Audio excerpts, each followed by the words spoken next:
Hello everyone. So guys, today we are going to study the poem The Hawk and it's written by Rajan Agarwal. So guys, first of all let's talk about the poet. Rajan Agarwal was born in 1991 in Singhana, Junjunu, Rajasthan. So guys, is the only Rajasthani poet whose poem has been included in 12th standard of RBSC. Means राजन अग्रवाल एक इकलौते ऐसे राजस्थानी कवि थे जिनकी कविता को RBC के 12th standard में include किया गया. So now let's talk about the theme of the poem. So guys, the theme of the poem is hope. इस कविता का जो थीम है वो होप है, उम्मीद है. We can see the influence and importance of hope in each activity done by human beings, birds, animals and nature. तो guys, यहाँ कवि हमें बताना चाहते हैं कि हम हॉप का जो इन्फ्लुएंस है, जो प्रभाव है, उसका जो इम्पोर्टेंस है, उसका जो महत्व है, उसको हम देख सकते हैं इन ईच एक्टिविटी, प्रत्येक एक्टिविटी में डन बाय ह्यूमन बींग्स. जो ह्यूमन बींग्स द्वारा जो भी एक्टिविटी की जाती है, मानव के द्वारा या बर्ड्स के द्वारा, एनिमल्स के द्वारा, नेचर के द्वारा जो भी एक्टिविटी होती है, हम प्रत्येक एक्टिविटी में, प्रत्येक गतिविधि में हॉप के इम्पोर्टेंस को, हॉप के इन्फ्लुएंस को हम देख सकते हैं. Hop gives us new orientation of life. और हॉप हमें लाइफ का, जीवन का एक नया दिशा निर्देश हमें देती है. तो guys, now let's study the poem. Hop is given different names. Hop को अलग अलग नाम दिए जाते हैं. मीन्स लोग हॉप को अलग अलग नामों से पुकारते हैं. सम call it expectation.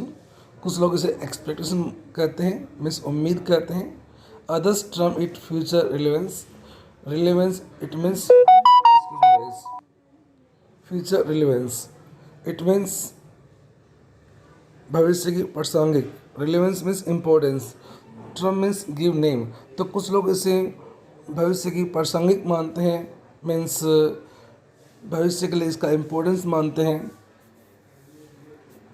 Some others think it a measure of benefaction. Benefaction it means उपकार, a good cause, a charitable gift, we can say परोपकार. और कुछ लोग इसे मानते हैं, क्या मानते हैं इसको? A measure of benefaction. उपकार, परोपकार का एक तरीका मानते हैं. सो गाइस, आगे देखिए, साथ साथ में इसके वर्ड मीनिंग यहाँ लिखे हुए, ये भी आप नोट कर सकते हैं. जैसे एक्सपेक्टेशन, होप या उम्मीद. गाइस, ये उम्मीद का डी यहाँ थोड़ा मिसिंग है, तो इसको आप देख लीजिए. Term to give name. Relevance importance या महत्व. मेजर मापक. बेनिफिक्शन अ चैरिटेबल गिफ्ट या अ गुड कॉज. परोपकार, उपकार. सो गाइस, नेक्स्ट देखिए. To me hope is the creation of soul. और यहाँ कवि कहते हैं कि मेरे लिए जो होप है आत्मा की उत्पत्ति है, क्रिएशन है, निर्माण है. मीन्स आत्मा का जो निर्माण हुआ है वो होप की वजह से हुआ है. तो एक प्रकार से जो क्रिएशन ऑफ सोल है, मीन्स आत्मा जो है वो एक प्रकार से होप ही है. That makes us feel pleasuresome. Pleasuresome means happiness, happy, जो हमें आनंद फील करवाती है. And live with enthusiasm and glow. और इसकी वजह से हम, लीव में उछलना, यहाँ पर एक्साइटेड होना, और हॉप की वजह से हम एक्साइटेड होते हैं, उछलते हैं. विद एंथुजिज्म मीन्स जील, उत्साह के साथ में. एंड ग्लो, और चमक के साथ. मीन्स हॉप की वजह से हमारे अंदर एक चमक आती है, एक जोश आता है, जिसकी वजह से हम एक्साइटेड होते हैं. सो गाइस, वर्ड मीनिंग साथ में, वो भी साथ में हम देख सकते हैं. आगे देखिए. In past we have survive on hope. Survive means जिंदा होना. और यहाँ कवि बता रहे हैं कि इन पास्ट, अतीत में, we have survive on hope, हम होप की वजह से ही जिंदा रहे हैं. We surmise of future. Surmise means guess करना, अनुमान लगाना. और हम भविष्य के बारे में अनुमान लगाते हैं बिकॉज ऑफ होप, होप की वजह से ही. वैसे उम्मीद होती है जिसकी वजह से हम एक अनुमान लगाते हैं फ्यूचर को लेकर के कि क्या होगा, क्या रहने वाला है. इस चीज़ का अनुमान हम हॉप की वजह से लगा पाते हैं. सो गाइस, आगे देखिए. Hope kills negativity inside. Hope हमारे अंदर की जो नेगेटिविटी है उसको ख़त्म कर देती है। एंड फिल्स अस विद काम एंड क्वाइट, और हमें काम एंड क्वाइट मीन्स क्वाइटनेस, शांति, और हमें शांति से भर देती है। मीन्स होप की वजह से हमारे अंदर की जो नेगेटिविटी है, नेगेटिविटी नकारात्मकता जो है वो ख़त्म हो जाती है, जो नेगेटिव थिंकिंग है वो ख़त्म हो जाती है। होप की वजह से हम पॉजिटिव बनते हैं। अदरवाइज़ तो नेगेटिविटी अगर हमारे अंदर रहेगी तो मीन्स एक प्रकार से वो हार्मफुल होगी। तो होप ही है जो कि हमें हमारे अंदर जो नेगेटिविटी होती है उसको ख़त्म करती है और हमें एक शांति से भर देती है। सो गाइज आगे देखिए, hope makes the bird fly. यहाँ कवि बर्ड्स का एग्जांपल लेकर के हमें समझाने की कोशिश कर रहे हैं कि हर चीज़ में एक होप की एक्टिविटी हमें देखने को मिलती है। जिसे यहाँ बताना चाह रहा है कि hope makes the bird fly.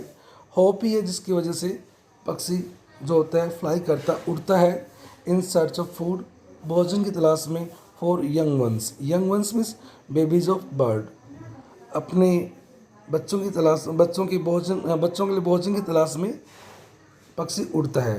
किस वजह से? होप की वजह से कि उसको भोजन मिलेगा। And material to build their homes, material सामग्री, सामान मीन्स सामान, यहाँ पे घास फूस की बात की जा रही है। And material to build their homes, और अपने घर बनाने के लिए मटेरियल कलेक्ट करने के लिए वो उड़ता है। मीन्स घास फूस इकट्ठी करने के लिए, घास के तिनके इकट्ठे करने के लिए वो उड़ता है ताकि वो अपना घर बना सके। उसको एक उम्मीद होती है इस चीज़ की। तो गाइस मीन्स कवि का कहने मीन्स यही कि हर चीज़ में मीन्स होप की एक्टिविटी होती है, चाहे कोई बर्ड हो, कोई एनिमल है, चाहे नेचर की बात करें हम या फिर ह्यूमन बींग्स की बात करें हम। आगे देखिए, it is the hope that makes a bird. यहाँ कवि नेचर की बात कर रहे हैं। इट इज़ द होप, ये उम्मीद ही होती है, that makes a bird, bird means कली, ये उम्मीद ही होती है जिसकी वजह से जो कली होती है स्टे ऑन द ब्रांच, जो टहनी पर टिकी रहती है, एंड ब्लूम, और खिलती है। ब्लूम मीन्स खिलना। सो गाइस नेचर में भी हमें होप की एक्टिविटी देखने को मिलती है। आगे देखिए, ट्रीज लूज देयर लीव्स, और जो पेड़ होते हैं अपनी पत्तियों, जो लीव्स होती हैं उनको खो देते हैं, विद अ होप, एक उम्मीद के साथ।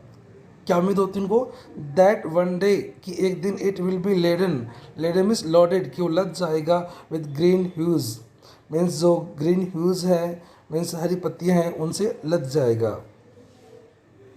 ह्यूज मीन्स कलर, हरे रंग की जो पत्तियां हैं हरे रंग से लद जाएगा, मतलब हरे रंग की जो पत्तियां हैं मीन्स फ्रेश जो लीव्स है उनसे लद जाएगा, भर जाएगा। इस उम्मीद के साथ पेड़ अपनी पत्तियों को खो देता है, छोड़ देता है। सो गाइज आगे देखिए, hope enlightens the life's gloomy थ्रोफेयर्स।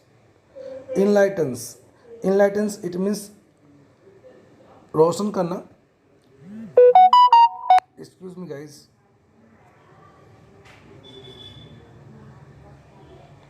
Hope enlightens the life's gloomy थ्रोफेयर्स।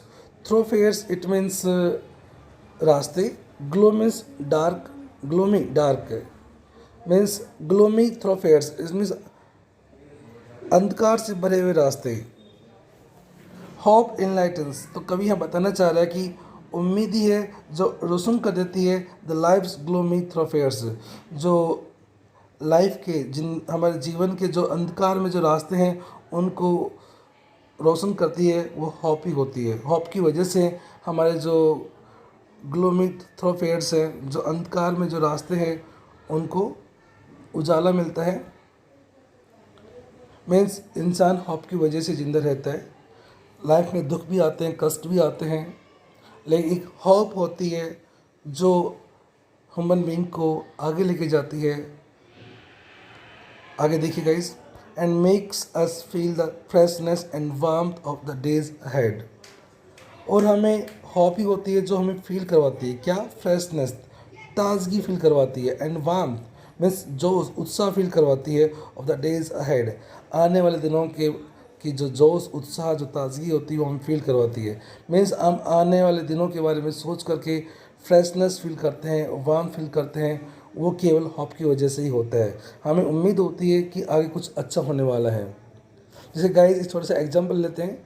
अब ये हाल ही के दिनों में एक कोरोना के नाम से कोई एपिडेमिक फैली हुई है, तो हमें फिर भी उम्मीद है कि कुछ टाइम के लिए है, आगे कुछ अच्छा होगा, अच्छे दिन आएंगे। तो ये गाइस उम्मीद ही है जिसकी वजह से इंसान टिका हुआ है। सो गाइस आगे देखिए, hope makes life go on, means hope की वजह से ज़िंदगी चलती रहती है। Life is a derivative of the function called hope. Derivative it means उत्पत्ति, क्रिएशन। सो लाइफ ये ज़िंदगी एक प्रकार से क्या है, ज़िंदगी एक प्रकार से होप का फंक्शन की एक उत्पत्ति है, ये कह सकते हैं हम। मीन्स एक प्रकार से लाइफ ही ज़िंदगी होती है। ये जो लाइफ जो वर्ड है, ये एक फंक्शन है जिसको हम होप कहते हैं, उसी से लिया गया एक वर्ड है, उसी से ली गई एक उत्पत्ति है ये। Hope is the prime excellence. Hope एक प्राइम एक्सीलेंस है। Means prime means main, excellence श्रेष्ठता। तो होप अपने आप में सबसे मुख्य एक श्रेष्ठता है, अपने आप में सबसे श्रेष्ठ है। और कब से होप को कब से श्रेष्ठ माना गया है? राइट फ्रॉम द डे, उसी दिन से ही वन इज़ बॉर्न, जो एक व्यक्ति का जन्म होता है तभी से ही होप को एक प्राइम एक्सीलेंस माना जाता है। मीन्स होप की शुरुआत तभी से हो जाती है। सो गाइज ये थी हमारी पोएम होप। इसको स्टडी कीजिए आप, और फिर भी कोई प्रॉब्लम क्वेरी है so you can contact me. Okay guys, bye, have a nice day.